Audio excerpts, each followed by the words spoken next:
My name is Camille McMillan. I was a General Motors worker. I was a journeyman electrician and an infrared specialist. I have had 3 corrupt cases in Oakland County, Michigan. 1 case is in the workers' comp and the workers' comp appellate court. The other case is in the civil court. The first case was originally a class action status case against GM with 15 litigants. Judge John James McDonald decertified the class action status, reducing us to individual claims. He then granted summary disposition to GM on all claims. Not 1 case made it through his court. Although GM admitted discrimination against me because I have MS, Judge McDonald called it an isolated incident. The judge wrote I had to pursue damages at workers' comp level. My 271-page deposition was reduced to 163 pages, a 40% reduction. GM won due to the corruption of the judge and attorneys. My attorney, Richard Terrell Taylor, was disciplined by the Attorney Discipline Board for his actions in my case. Workers' comp was more of a nightmare. The judge, Melody Ann Page, allowed the case to linger for 5 years. As of now, it has been 9 years in workers' comp. GM and I reached an out-of-court settlement October 15, 2007. GM breached the agreement January 2008. GM demanded I accept 1/3 less and shut up about what happened to me. I refused, and Ms. Page tried the case. She then lied and twisted whatever I had to say around. She took the union grievances I filed and said the union found no cause. The supervisor wrote no cause, not the union. The union did not help me. She also immediately insulted my husband. She began by telling me I could not give her testimony of what was said directly to me. I believe Ms. Page told GM not to settle and she would take care of it. I left my job due to mental stress. I had alcohol, drug-fueled males threatening to kill me. GM management, and as I stated, and the UAW did nothing to help me. I raised consumer and personal safety concerns, and they wanted to silence me. The only evidence produced was by the psychologist who removed me from the hostile environment. The judges at the work comp level and the appellate level all used my MS against me. They all claimed I left work due to the MS, although I did not miss 1 day of work due to the MS. Even if I had wanted to, I could have gone through the ADA Act, but I never filed because I didn't need it. GM did not produce 1 iota of evidence proving I left because of the MS. I had to give GM paperwork on why I left work, and it did not say MS. Each judge gave their twist to my story, and the final judgment had nothing to do with the original claim. All the judges just seemed to want to protect GM, who was blatantly discriminating against women, minorities, and people with disabilities. This is the deposition, a copy of the deposition my attorney used. He received this from the GM attorney. This is my copy of the deposition that I bought myself. Notice there are no marks in it.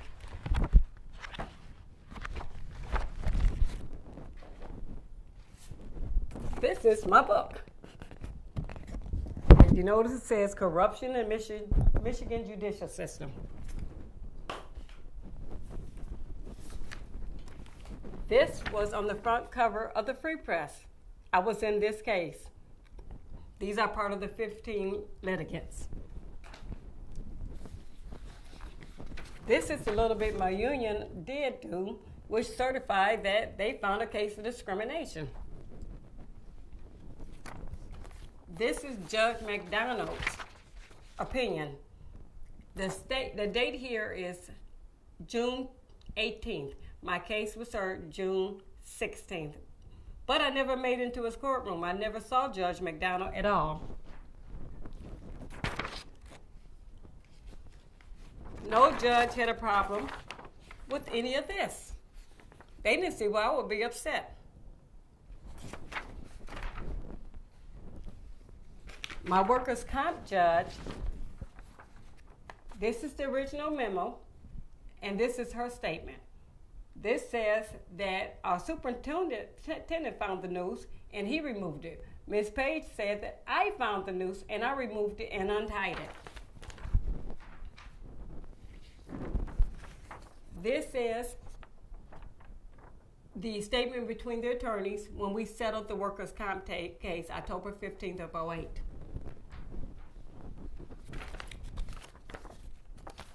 These are redemption dates set by the workers' comp, so they knew. This is part of the original letter I wrote to GM asking them to help me. And these are the people I CC'd it to.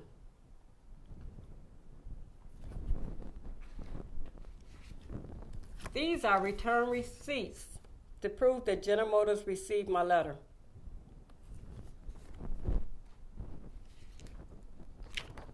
I think I showed this one. They said I shouldn't have a problem with this. This is what they posted in my locker. This is another part of my book.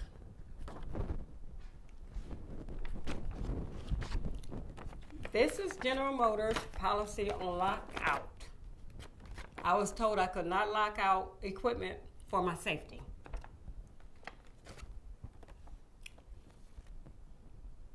As a matter of fact, it states here, with full lockout, the odds are nearly 100% that you will not be hurt or killed by the release of unexpected energy. Without full lockout, the odds are that you will be hurt or killed. But I was denied lockout rights by my general foreman. And this is a copy of my book that I am about to revise because I have to add in these last 2 chapters. And unfortunately, this is not that clear, but this is the guy that threatened to kill me, and he OD'd on drugs while on the clock.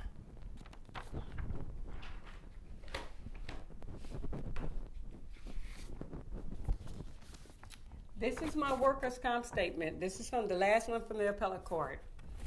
Now, the commissioner, he was against me the first time. The other 2 judges were replaced by 2 more, and he wrote the lead opinion.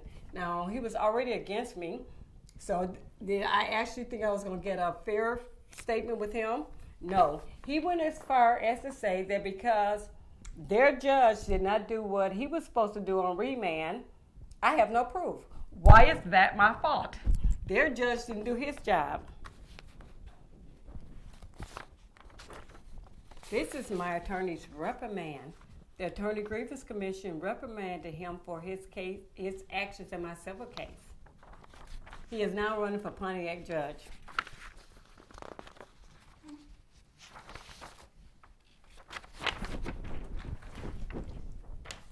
This is the class action case, and these are the original 15 litigants. Not one litigant made it through Judge John James McDonald's court. He granted summary disposition to GM on everything. All the discrimination they did, we had the work of nooses, KKK outfits, Confederate flags, swastikas. If there was a sign of hate, they had it at this particular plant. The union didn't do anything, GM didn't do anything, and GM's vice presidents didn't do anything. These independent medical examiners, they are ashamed. They also lied on me. I took my husband in with me, and the magistrate's claims, of my workers' comp claims, that the independent medical doctor said that I left the job because of my MS. Never said such a thing, and would have better sense than to say such a thing. When I worked at General Motors Pontiac Truck Assembly Plant in Pontiac, Michigan, it was loaded with hate. If there was any sign of hate, it was at that plant. They had nooses, they had swastikas, they had Confederate flags, they had KKK outfits. I was subjected to derogatory pictures and gestures. They put a bitch picture in my locker, calling me one, and the management refused to do anything. I approached labor relations, and when I approached the labor relations representative, he was drunk too. These guys were on drugs and alcohol. They were punching each other in and out. They were on a golf course when they should have been working, and they expected me to do their job for them, and I refused. Now, everyone has seen the videos of the UAW workers drunk at the parks. Well, when these guys came back, guess what? I have mean drunks. And some of them had a problem with the women. And some of them really had a problem with me because I am not affirmative action. Out of 900 people that took that apprenticeship test, I scored number 1. May not like it, but deal with it. So, but the management knew. The management, you could smell these guys a mile away. You could smell weed, you could smell alcohol. And the management knew.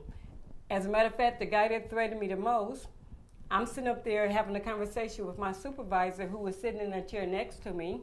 This man rushes in, his eyes are huge because his drug of choice was cocaine, and you could smell him because he said he had smoked weed and he had been drinking too. This man rushes in and starts threatening me, has his finger pointed in my face. He's inches from me screaming that he's going to get me out of there, asked me why I had to be such a hard ass. And I looked to my left to see if my supervisor was going to do anything. My supervisor jumped up and ran and left me there with this enraged, volatile man. This is General Motors. I mean, those of us out here in Never Never Land think General Motors must have really great policies and rules and protect its workers. And you're telling me at least not in Pontiac. Not in Pontiac. People believe that General Motors will protect their workers and that they have rules and regulations to protect their workers. Not at this particular plant. This plant didn't care. No matter what you did, if you reported somebody, they came after you. I didn't report anybody because the management knew. If I had reported anybody, my life wouldn't have been worth a plug nickel in that plant. It would have gotten around that I was reporting on these guys. Since I am a journeyman electrician, there are many ways to hurt me. And I left because that was being arranged, and well, that's the way I felt. They were sending me into departments with the guys I don't know who had definitely had some issues, and they were sending me up to work with them.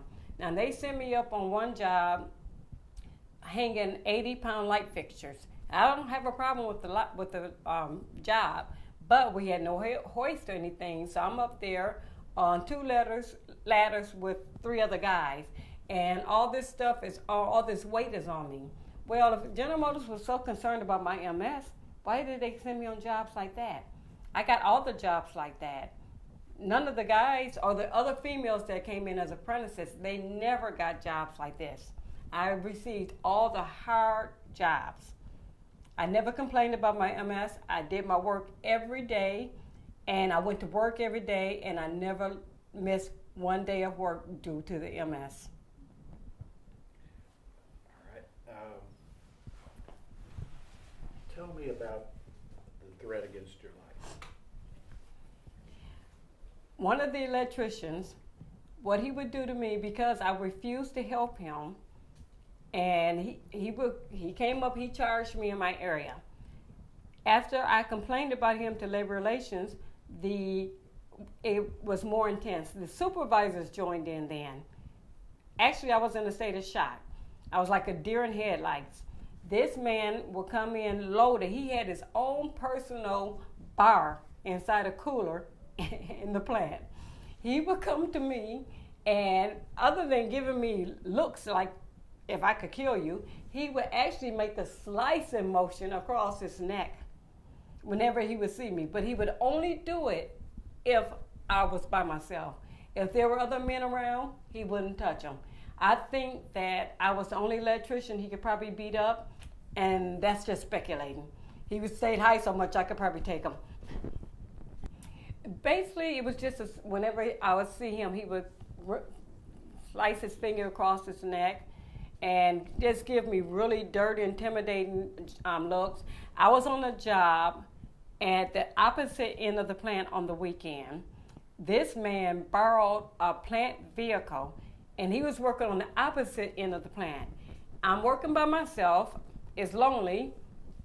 And I look up and I see him 5 times at my job site, and he had no business there. Another day, I was invited to a blanket party. If you're not familiar with a blanket party, they throw a blanket over you and they beat the crap out of you because you can't identify them. Well, we had a particular bathroom that I would use all the time. And I went to the ladies' room and I reached in. The light was off. That light is never off. I glanced up. The exit light was off. As soon as I saw that, I knew something was wrong because exit lights are never supposed to be off. I got ready to stick my hand inside to turn the light on, and something stopped me. I was scared that if I put my hand inside, they were going to grab my hand and jerk me into the bathroom. And I couldn't see because it was pitch black. There were no windows in that bathroom. It was nothing but a brick building. So I think I saved myself that day.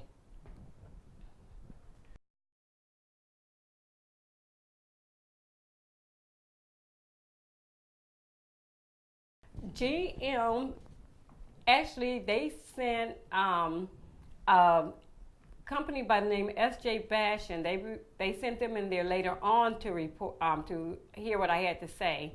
S.A. Bashan didn't do anything either. The GM management, once I mentioned this and reported this with my letter, GM management, the executives gave charge of my case to the same people that were harassing me. So they did not do anything, and these people just came back on me harder because I had gone over their heads. Now, if you're threatened, if your life is at stake, I think you will go over anybody's head too. And eventually the guy that did nothing, well, he was also in the KKK incident at the plant. He did nothing with that either. That was the case. That was a civil case. 2 guys have reported the KKK incident to him, and he did absolutely nothing, just like he did nothing with me. Tell me, were you involved in the KKK incident? I was not involved in the KKK incident. It was just part of the class action suit because we had so much discrimination, blatant discrimination, and General Motors refused to do anything. The union was useless too because these boys were their friends. I was a transfer to that, and these people had been in that plant for so long, so they're going to protect them. So I paid 6 years of union dues for nothing. There was blatant discrimination at the GM truck plant in Pontiac, Michigan, and GM was fully aware of it, as the union was well aware of it. GM did nothing about it, and the union did nothing about it. The only thing they did was try to silence the people that were complaining. The KKK incident, what happened was that 2 black guys had a problem with their group leader. Their group leader took a uniform from the plant, a little white robe, fashioned it into a KKK outfit, walked up to the black guys and said, "Do you know who I am?" When they said no, he says, "I'm the Grand Wizard of the KKK, and you niggas better get your stuff together."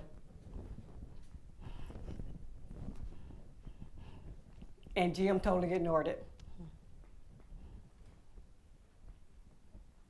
Now, this resulted in a class action suit being filed? Yeah, because we also had the KKK outfit, Confederate flags. I had a guy that used to wear a full Confederate flag garb and ride all over the plant. GM didn't stop him. We had nooses.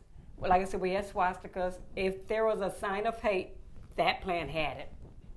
All right, so a group of people got together, including you, and filed a class action suit. And was this against GM for damages for discrimination? Yes. Okay. And how much did people get? How much money was awarded? GM offered each of us $5,000 just to go away.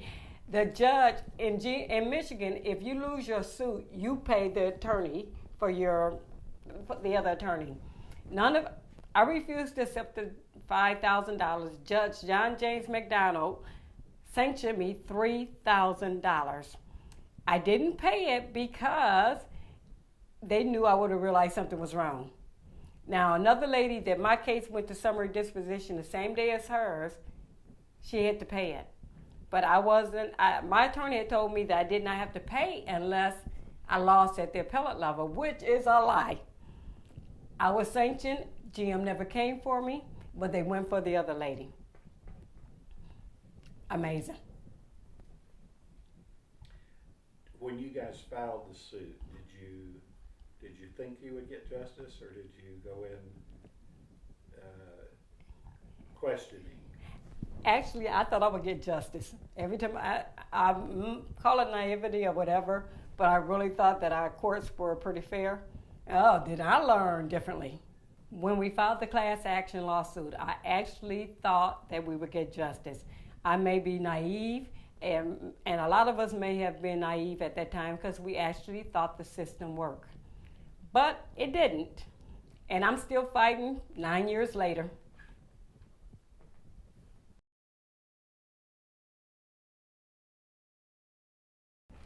I feel the justice system is totally deplorable in the United States. When you can have judges that just turn around, dismiss claims they don't like, take other claims and lie about what happened to you, they should go to jail.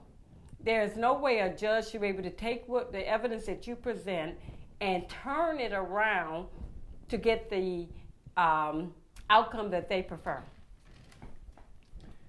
Why did General Motors get that treatment? General Motors got the favorable rulings because the judge was corrupt, the attorneys were corrupt. As a matter of fact, my attorney, although he had no money, he bought a house on the golf course after my case was thrown. And it was definitely thrown. He told me I could not even come to my own summary disposition hearings. I've never heard anything like that. Matter of fact, my magistrate in the workers' comp, she told me I could not give her testimony of what was said directly to me. That's one of the first things she told me. You cannot give me testimony of what was said directly to you. Why not? I say that this happened. GM brings in their people, and they say that it didn't happen. Oh, forgot. They will be subject to cross-exam, and they may not do so well in cross-exam because they weren't very smart. No wonder the company went under. Yeah, I guess we're sitting here thinking GM ought to be good, but let's face it, didn't quite make it. Bazillions of people lost their jobs, huh? Yeah, and when they received their buyout, they should have been required to bring those jobs back. And when they cut the Rick Wagner, the head they left those diseased branches on the side. They should have trimmed on that whole tree. What do you still have pending out there? I have workers' comp appellate. It has to go down to the Michigan Court of Appeals. My attorney has to file it by the end of this month, and so it'll probably take another 18 months before that comes to trial. And my attorney did not seem quite confident that I would win because one lie piled on top of another, and the case now is so convoluted, it's hard to sort out. You would definitely have to go back from the beginning, hear the testimony, and see the documents that I presented. As a matter of fact, some of the documents I presented in my workers' comp case, they weren't even listed on the itinerary. On the docket? On the docket, yeah. Okay. They weren't listed on the docket. So you don't have the benefit of those on appeal unless you file something to supplement the record, and that'll probably be denied. Right.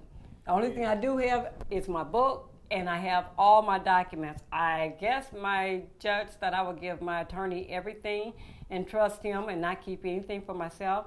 As a matter of fact, I have my entire civil file. I went to the office to get a few documents to write my book. The attorney who started the case, H. Wallace Parker, he said he had to remove a few things from the document, from my file, but he gave me my file to take home so that I would be able to go through it slowly. Well, I didn't take it back because it was a gold mine. Everything was there, and I found a lot of documents that I didn't even know about, but they were in there because he was trying to show the discrimination because this was a class action suit. What ultimately happened with you and GM? I left my job October 15th, 2003. October 17th, 2003. And that was because GM, I didn't want to work that weekend. GM management came back and told me they were forcing me to work that weekend because they needed the manpower in the body shop where I worked. When I saw the schedule, they had sent me to the paint department with guys that did not care for women in the trades. I can't say it was basically because I was black, but they didn't care for women anyway. They were just nasty. And I felt a setup.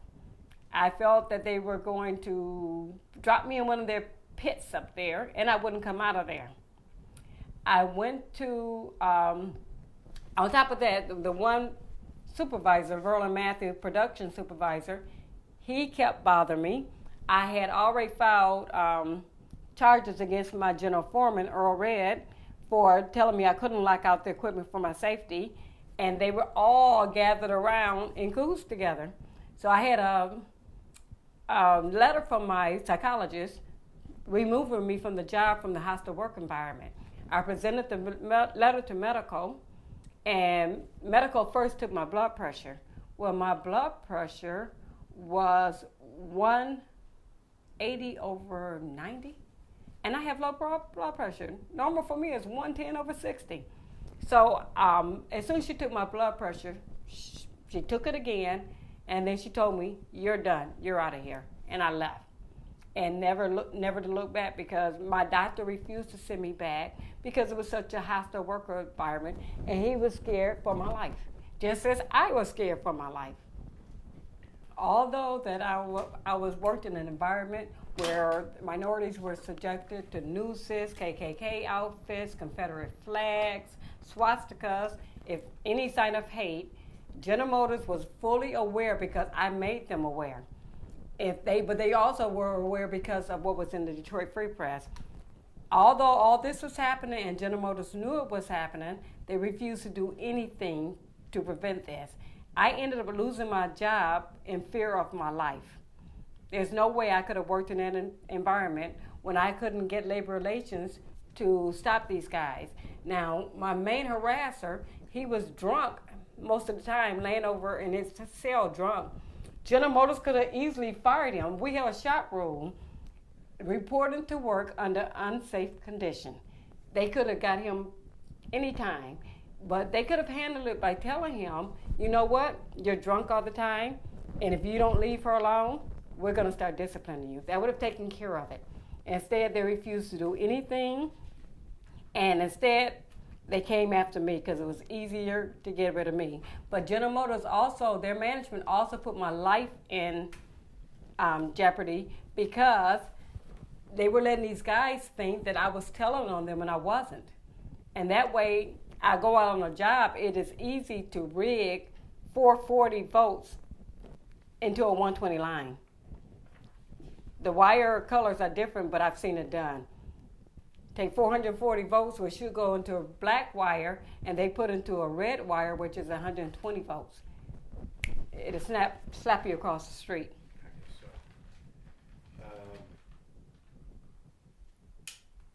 And General Motors now is dealing with China. Oh, yeah. Thank you.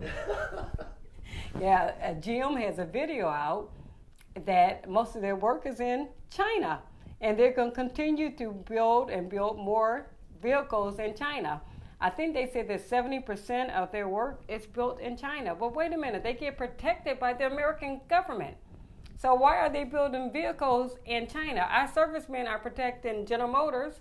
They're getting killed in different countries and stuff, and General Motors is over there in China. Let China protect them. I wonder how the Chinese will deal with the KKK and the swastika. I doubt it'll happen over there. What can change? What needs to change? You talked about accountability. Anything else? One of the things that when General Motors is first told about these actions, they should have somebody step in. I mentioned S.J. Bash and Company. S.J. Bash and Company does work for EEOC, and they did work for the Michigan Department of Civil Rights. Well, General Motors hired S.J. Bashan to come in and investigate their civil rights complaints. Well, I see a conflict of interest there. General Motors hired them, but yet and still they're investigating for the EEOC too, because I filed charges with the Michigan Department of Civil Rights. It was transferred to the EEOC, and this guy, Spurgeon Mills, he never contacted me. He had a report from S.J. Bashan, and I believe he just went with that report. But S.J. Bashan was protecting General Motors, who hired them. I also had another case. Probably the judge's cousin, too. I had another case where one of the guys I worked with, he came in, and one thing about being a female in a man's land is that some guys want you to worship them. Well, I'm married, so if I was going to worship anybody, it would only be the one I'm married to, and he doesn't get it like that. So this one particular electrician, he kept asking, he always wanted me to ask him for help. Well, I didn't need his help. I'm very qualified to do my job. Well, he came over to visit me one day, and I was working on the robot that broke down. I got my robot back up, and he was upset because I didn't ask him to help me. I didn't need his help. So when we get back to my little area, he starts yelling at me that I did this and that wrong. So I told him to leave. Told him, get out of my area. He says, what? I said, get out of my area. I don't need you here. He left. I'm sitting at my desk reading my Harry Potter book. All of a sudden, I hear something, and I look up, and I see him fleeing around the corner. I got up. I looked around the corner, just as I saw him take his GM radio and throw it to the ground and break it. So I yelled out. That was very smart, too. But I sat back, and that night, I got to work, and my general foreman asked me if the guy and I had an argument. I said, anytime he tries to control me, we will argue. He did not put a ring on my finger. And so then he told me that management wanted to talk to me. I'm like, management wants to talk to me? He said, are you sure? Do you know that so-and-so broke his hand? I said, he did. I started laughing because I thought he had just injured his hand. I said, how bad did he break it? Did he injure it? He said he broke it. I said he broke it. He broke all the knuckles across his hand. That noise that I heard when I looked up, he was trying to scare me and intimidate me. So he came around and he punched the cabinet over my head. Only thing he didn't realize, he punched the reinforced part. And when he punched it, he broke all of his knuckles. So management wanted me to go down and tell the superintendent what happened. But I'm thinking, wait a minute, I've complained to you about this other guy that was doing this to me, and you encouraged him. You never did anything to him. So, wait a minute. This other guy is black, so you're going to fire him. So I asked for my committee, which just have a witness because they were no good. And the committee man came out, we talked, and they asked me if I was scared of so-and-so. And I'm like, scared of him? I'm taller than he is. Well, I told him, I said, I asked you guys several times to stop this other guy, and you did nothing. What they had planned on doing, they were going to tell all the guys that I complained about this guy, and I got him fired. Because they told the guy, we're going to fire you for a couple of months. But I didn't fall into that, so they couldn't fire him because he didn't hurt me. He should have been disciplined for what he did. You shouldn't be running around there trying to scare anybody, less alone a female. And I did my job, and I'm very well qualified. Like I said, not affirmative action, 900 people, score number 1.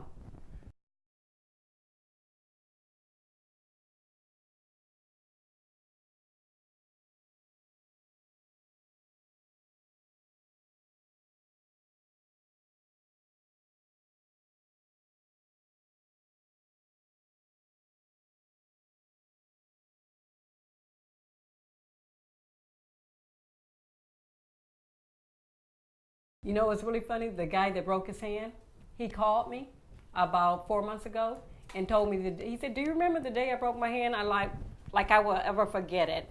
He says, I was on a really bad drug that day. I said, I knew. I said, that's why I told you to leave my area.